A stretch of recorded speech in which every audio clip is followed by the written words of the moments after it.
Сайн байцгаана уу? Та бүхэнд өнөөдрийн мэндийг хүргэе. Кино English content-ийн маань 5 дахь дугаар та бүхэндээ хүргэж бэлэн болоод байна. Энэ удаагийн дугаар дээрээ бүгдээрээ 1994 оноос эхлэн үзэгчдийн хүртэл болж байсан Friends телевизийн цуврал киноны 1-р улирлын 1-р ангийг хэсэгчлэн үзэж амьдрал хэрэгтэй, харилцан ярианд түгээмэл ашиглагддаг өгүүлбэрүүдийг болон шинэ үгсийг бичиж тэмдэглэж авцгаая. Өмнөх дугаар дээр present perfect tense буюу төгс одоо цагийн хэрэглэх тохиолдлууд хувирах хэлбэр болон илэрхийлэх утгыг үзсэн бол энэ удаагийн дугаар дээр present perfect continuous tense буюу төгс одоо үргэлжиж буй цагийг үзэх болно. Мөн төгсгөлд нь би та бүхэндээ 8 most common phrasal verbs with push буюу push гэсэн үг орсон хамгийн түгээмэл хэрэглэгддэг 8 холбоо үйл үгийг зааж өгөх болно. Та бүхэн бидэнд урам хайрлаад энэхүү сувгийг маань subscribe хийгээрэй. За ингээд хичээлд орцгоё. There's nothing to tell. It's just some guy I work with. Come on. You're going out with the guy. There's got to be something wrong with him. There is nothing to tell. Хэлэх зүйл огт байхгүй байна. It's just some guy I work with. Тэр зүгээр л надтай хамт ажилладаг нэг залуу. Come on. За болдоо. Эсвэл альвэ гэж орчуулж хэрэглэж болно. You are going out with a guy. Чи нэг залуутай уулзаад байгаа биз дээ. Энэ өгүүлбэрээс бүгдээрээ go out гэсэн phrasal verb-ийг сурч авцгаая. Go out гэдэг нь хин нэгэнтэй хайр сэтгэлийн холбоотой байх, уулзах, болзох, гадуур гарах, зугаалах гэсэн утгыг илэрхийлдэг. There's gotta be something wrong with him. Түүнд ямар нэг буруу зүйл байх л ёстой доо. Эндээс бүгдээрээ gotta гэдгийг онцолж харъя. Gotta гэдэг нь got to гэдгийн хураангуй хэлбэр. Энэ үг нь харилцан ярианд маш түгээмэл ашиглагддаг. Жишээ нь I gotta go би явах хэрэгтэй. Эсвэл би явлаа гэх утгаар орчуулагдаж болно. You gotta see that movie. Чи тэр киног үзэх хэрэгтэй шүү. Got to гэдэг нь have to гэдэгтэй утга нэг. Гэхдээ have to гэдгийг бодвол илүү хүчтэй илэрхийлэмж эхэлдэг. Мөн тех ёстой, ингэх ёстой, техгүй бол болохгүй, ингэхгүй бол болохгүй, тэглээ, инглээ гэсэн have to хэлбэрийг бодвол арай санаа зовнсон үүрэг хариуцлах хүлээсэн мэт утгаар илэрхийлэгддэг. Okay, everybody relax. This is not even a date. It's just two people going out to dinner and not having sex. Sounds like a date to me. Everybody relax. Бүгдээрээ тавширцгаа. This is not even a date. Энэ бол болцооч биш. Энэ өгүүлбэрээс бүгдээрээ date гэсэн шинэ үгийг сурч авъя. Date, болцоо, он сар өдөр. It's just two people going out for dinner. Энэ чинь зүгээр л хоёр хүн оройн хоол идэхээр уулзсан хэрэг. Not having sex. Sex хийгээгүй. Sounds like a date to me. Надад бол болцоо юм шиг сонсогдож байна. Let me get you some coffee. Thanks. Let me get you some coffee. Би чамд кофе аваад ирье. I'll be fine, all right? Really, everyone. I hope she'll be very happy. No, you don't. No, I don't. To hell with her. She left me. I'll be fine. Би зүгээр болно. I hope she will be very happy. Түүнийг маш аз жаргалтай байх болно гэж найдаж байна. She left me. Тэр намайг хаяад явсан. She didn't know. How should I know? Sometimes I wish I was a lesbian. Did I say that out loud? How should I know? Би яаж мэдх юм бэ? Sometimes I wish I was lesbian. Заримдаа би лесби байсан ч болоосоо гэж хүсдэг. Did I say that out loud? Би сая амар чанга хэлчихсэн үү? All right, Ross, look. You're feeling a lot of pain right now. You're angry. You're hurting. Can I tell you what the answer is? You are feeling a lot of pain right now. Чи яг одоо маш их зовлон шанал мэдэрч байгаа. Энэ өгүүлбэрээс бүгдээрээ pain гэсэн шинэ үгийг сурцгаая. Pain, өвдөлт, өвчин, шанал, зовлон, зүдгүр. You are angry. You are hurting. Чи ууртай байгаа. Чи зовирлож байгаа. Can I tell you what the answer is? Хариулт нь юу болохыг би чамд хэлэх үү? Come on. See, but I don't want to be single, okay? I just want to be married again. I don't want to be single. Би ганц бие баймааргүй байна. I just wanna be married again. Би зүгээр л дахиад гэрлэмээр байна. I started wondering, why am I doing this and who am I doing this for? So anyway, I just didn't know where to go, and I know that you and I have kind of drifted apart, but Why am I doing this? Би яагаад үнийг хийгээд байгаа юм бэ? Who am I doing this for? Би үнийг хэний төлөө хийгээд байгаа юм бэ? I just didn't know where to go. Би хаашаа явахаа мэдсэнгүй. I can't marry him. I'm sorry. I just don't love him. Well, it matters to me. I can't marry him. Би түүнтэй гэрлэж чадахгүй. I just don't love him. Би түүнд зүгээр л хайртай биш. Well, it matters to me. Тэгвэл надад энэ хамаатай. Well, maybe that's my decision. Well, maybe I don't need your money. Wait, I said maybe. Maybe that's my decision. Магадгүй наадах чинь миний шийдвэр. Энэ өгүүлбэрээс бүгдээрээ decision хэмээх үгийг бичиж тэмдэглэж авцгаая. Decision, шийдвэр, шийд, тогтоол, тогтоомж. Maybe I need your money. Магадгүй таны мөнгө надад хэрэггүй. I said maybe. Би магадгүй гэж хэлсэн шүү дээ.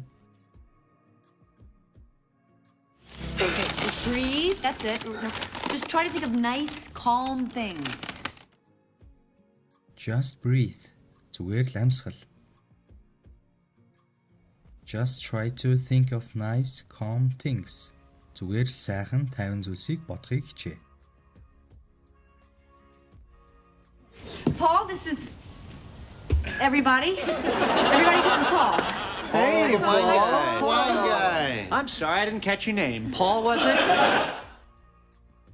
I'm sorry, I didn't catch your name. Paul was it? Намайг уучлаарай. Би нэрийг чинь сонсож чадсангүй. Paul гэсэн үү? Isn't this amazing? I mean, I have never made coffee before in my entire life. Isn't this amazing? Энэ гайхамшигтай биш гэж үү? I never have made coffee before in my entire life. Би амьдралдаа өмнө нь хизээч кофе хийж байгаагүй. So, like, you guys all have jobs? Yeah, we all have jobs. See, that's how we buy stuff. You guys all have jobs? Та нар бүгдээ ажилтаа юм уу? That's how we buy stuff. Тэгжил бид нэр эд юмс худалдаж авдаг юм. Yeah, I'm an actor. Wow. Would I have seen you in anything? Oh, I doubt it. Mostly regional work. I'm an actor. Би жүжигчин. Wow. Would I have seen you in anything? Хөөх тийм үү? Би чамайг ямар нэгэн зүйл дээр харж байсан билүү? I dubbed it. Би үүнд эргэлзэж байна. Энэ өгүүлбэрээс бүгдээрээ dubbed гэсэн шинэ үгийг сурцгаая. Dubbed, эргэлзэх, үл итгэх, итгэлтэй бус байх. Mostly regional work. Голдуу орон нутгийн бүтээл. So how you doing today? You sleep okay? Did you talk to Barry? I can't stop smiling. So, how are you doing today? Тэгээд өнөөдөр хэр байна да? Did you sleep okay? Давгүй сайхан унтаж амарсан уу?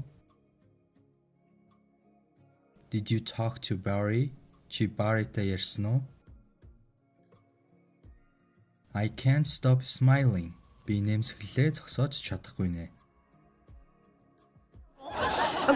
Okay. I am just going to get up, go to work, and not think about him all day. Or else I'm just gonna get up and go to work. Oh, wish me luck. What for? I'm just going to get up, go to work. Би босоод ажилдаа явна. Not think about him all day. Түүнийг бүхэл өдөржингөө бодохгүй. Wish me luck. Надад амжилт хүсээрэй. What for? Юуны төлөө? How'd you pay for them? Credit card.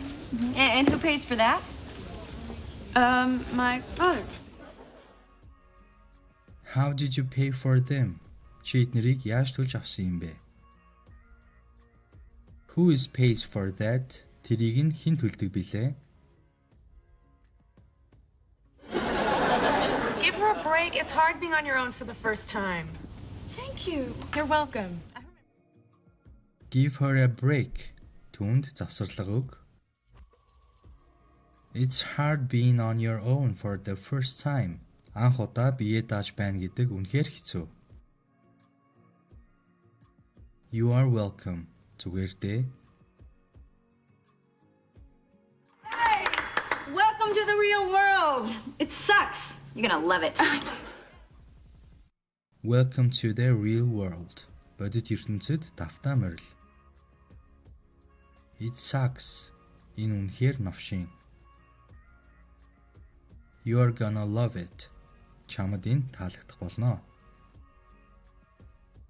За ингээд бүгдээрээ Friends цувралын 1-р бүлгийн 1-р ангийг үзэж амьдралд түгээмэл хэрэглэгддэг 58 үйлбэрийг бичиж тэмдэглэж авлаа. Одоо бүгдээрээ дараагийн хэсэг болох 4-ийн хичээлдээ орцгоё.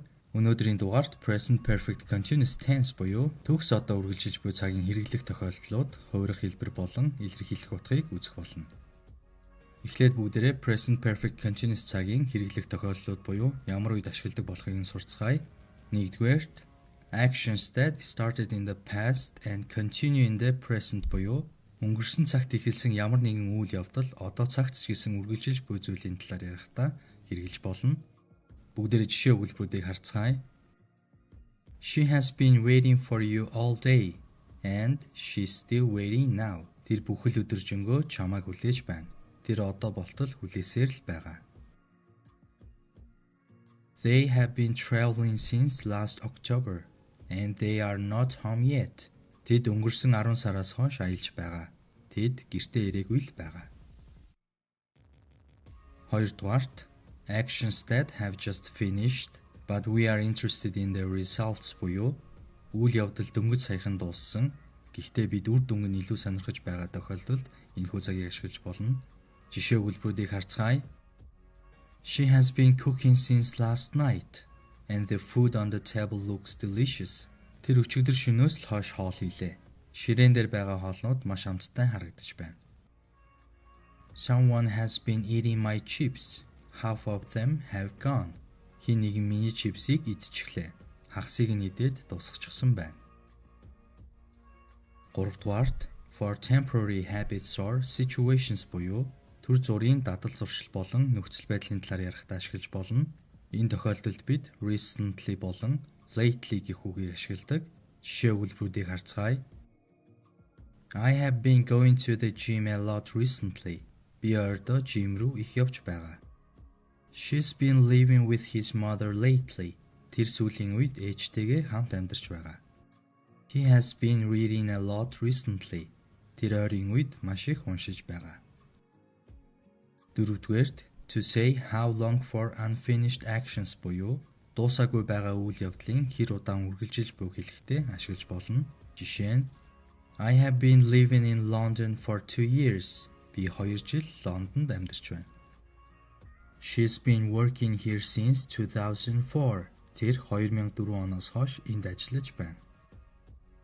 We have been waiting for the bus for hours. Бид цаг гарan автобус хүлээж байна. Одоо бүгдээрээ present perfect continuous цагийн хувирах хэлбэрийн талаар үздэцгээе. Эхлээд positive буюу баттгах хэлбэрийг харъя. Subject буюу эзэн бий, have, has туслах үйл үгийн араас been, гол үйл үг араасаа ing авна. Object буюу тусгатгун. Бүгдээрээ жишээ болгож live буюу амьдрах гэсэн үйл үгийг авцгаая. I, you, we, they-ийн араас have been орохвол he, she, it-ийн араас has been орно. I have been living. You have been living. We have been living. They have been living. He has been living. She has been living. It has been leaving. Ингээд жишээ үйлбэрүүдийг авч үзье. I have been doing my homework. Би гэрийн даалгавраа хийж байна. We have been painting the house. Бид байшингаа бодож байна. She has been working at marketing company. Тэр маркетингийн компанид ажиллаж байгаа. He has been teaching at the university. Тэр их сургуульд багшлаж байгаа. Одоо бүгдээрээ negative буюу үгүйсгэх хэлбэрийг харъя. Үгүйсгэх хэлбэр үүсгэхийн тулд have-с туслах үйл үгийн араас not болон been орно. Гол үйл үг ing авсан хэлбэртэй. Have not been гэдгийн товчлол haven't been, has not been гэдгийн товчлол hasn't been. I haven't been living. You haven't been living. We haven't been living. They haven't been living. He hasn't been living. She hasn't been living. It hasn't been living. За бүгдээрээ өмнөх жишээ үйлбэрүүдийг үгүйсгэх хэлбэрт оруулж харцгаая. I haven't been doing my homework. Би гэрийн даалгавраа хийгээгүй байгаа. We haven't been painting the house. Бид байшингаа будаагүй байна. She hasn't been working at marketing company. Тэр маркетингийн компанид ажиллаагүй байгаа. He hasn't been teaching at the university. Тэр их сургуульд багшлаагүй байгаа. Одоо question буюу асуух хэлбэрийг харцгаая. Эхлээд бүгдээрээ generic question буюу ерөнхий асуултын хэлбэрийг авч үзнэ. Ерөнхий асуулт гэдэг нь тийм үгүй гэсэн богино хариулт шаардсан асуулт юм. Асуух хэлбэрт have, has туслах үйл үг нь эзэн биеийн өмнө ордог. Эзэн биеийн араас бие нь орно. Have I been living? Have you been living? Have we been living? Have they been living? Has he been living? Has she been living? Has it been living? Жишээ үйлбэрүүдээ харцгаая. Have you been doing your homework? Чи гэрийн даалгавраа хийж байна уу? Хариулахдаа богино хэлбэрээр хариулна. Yes, I have been. Тийм ээ, би хийж байна. Эсвэл No, I haven't been. Үгүй, би хийгээгүй байна. Have they been painting their house? Тэд байшингаа будаж байна уу? Yes, they have been. Тийм ээ, тэд будаж байна. Эсвэл No, they haven't been. Үгүй, тэд будаагүй байна. Одоо бүгдээрээ special question буюу тусгай асуултын хэлбэрийг авч үзье. Тусгай асуулт нь дэлгэрэнгүй мэдээлэл шаардсан асуулт юм. Special question дээр WH нийлэмжээр эхэлсэн асуух үгнүүдийн ашиглалтаараа онцлог. WH нийлэмжээр эхэлсэн асуух үгнүүдийн талаар урд урдны хичээлдэр дэлгэрэнгүй үтсэн тул дахин давтаж заах шаардлагагүй гэж бодож байна. Тусгай асуулт нь have has туслах үйл үгийн өмнө ордог. Тэгээд эзэн биеийн араас been орно. Ингээд бүгдээрээ жишээ үйлбэрүүдээ авч үзье. Where has she been working? Тэр хаана ажиллаж байгаа вэ? She has been working at a bank. Тэр банкнд ажиллаж байгаа. Which university has he been teaching? Тэр аль их сургуульд багшлаж байгаа юм бэ? He has been teaching at the law university. Тэр хуулийн их сургуульд багшлаж байгаа. За ийхүү бүгдээрээ present perfect continuous tense буюу төгс одоо үргэлжилж буй цагийн тухай үзлээ. Асууж тодруулах зүйл байвал комент хэсэгт бичээрэй. Ерөнхийдөө энэхүү цагийн хувьд анхаарах чухал зүйлс гэвэл баттгах үгүйсгэх асуух өгүүлбэрт эзэн бие have been, has been гэсэн туслах үйл үгтэй хоршиж ордог. Үйлэг ing авсан хэлбэрт ордог. Мөн та бүхэн хэрэглэх дөрвөн тохиолдлуудыг сайтар өөрийн болохоор өнөөдөр үзсэн дөрмийн хичээлээ баттгахын тулд та бүхэн Google-с present perfect continuous tense exercises гэж хайгаад дасгал ажлын тест бүглөөрэй. Одоо бүгдээрээ сүүлийн хэсэгтээ орцгоё. Энэ удаа би та бүхэндээ 8 most common phrasal verbs with push буюу push гэсэн үг орсон хамгийн түгээмэл хэрэглэгддэг 8 холбоо үйл үгийг зааж өгөх болно. Push off явах, гарах, хөдлөж эхлэх гэсэн утгыг илэрхийлдэг. Гэхдээ ихэвчлэн завь, хөлөг онгоцтой нөхцөл байдалд эргээс холдох гэсэн утгаар хэрэглэдэг. Жишээ үйлбэрийг харцгаая. I will wait 10 minutes more, then I'll push off for home. Би дахиад 10 минут хүлээе. Тэгээд би гэрлүүгээ явлаа. Push on хийж буй зүйлээ үргэлжлүүлэн хийх гэсэн утгыг илэрхийлдэг. Жишээ үйлбэрийг харцгаая. Next day we pushed on towards London. Дараа өдөр нь бид Лондонгийн зүг үргэлжлүүлэн явсан. Push around дээрлэх, давхуурхах гэсэн утгыг илэрхийлдэг. Жишээ өгүүлбэрээ харъя. They always push me around. Тэд үргэлж намайг дээрлэхдэг. Push ahead. Асуудал бэрхшээлтэй байсан хэдий ч альва зүйлд урагшаа тэмүүлэх, үргэлжлүүлэх гэсэн утгыг илэрхийлдэг. Жишээ өгүүлбэрээ харъя. Let's push ahead to the next step. Алив дараагийн алхам руу урагшлцгаая. Push aside. Ямар нэгэн зүйлд санаа зовхоо болох гэсэн утгыг илэрхийлнэ. Жишээ өгүүлбэрээ харцгаая. She pushed her doubt aside.